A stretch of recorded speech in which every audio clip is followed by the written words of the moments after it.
Hazrolaj me këto goditje.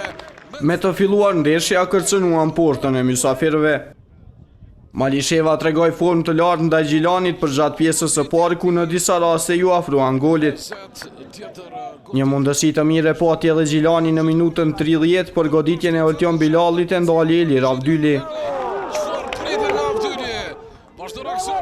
5 minuta më vonë nga një goditje e lirë për Malishevën, Drilan Hazrolaj goditi shtyllën. Goli i Malishevës do të vinte pikërisht nga e njëjta situatë pasi që në një tjetër ndërprerje harkimin e Drilan Hazrolaj e shfrytëzoi Arbër Prekazi për 1-0.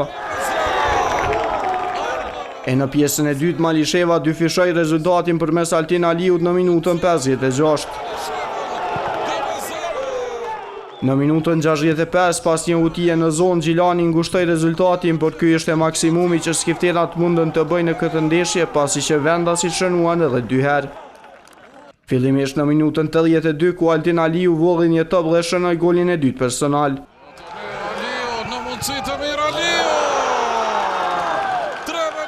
Sulmuesi e volli edhe një top tjetër 4 minuta para fundit të kohës së rregullt, kështu edhe kompletoi hat-trickun duke mbyllur ndeshjen 4-1. Pas kësaj fitoreje Malisheva vjen të renditet në vendin e tretë me 40 pika, aq sa ka edhe vendi i dytë Ballkani. Kurse Gjilani ndodhet në vendin e katërt me 34 pikë.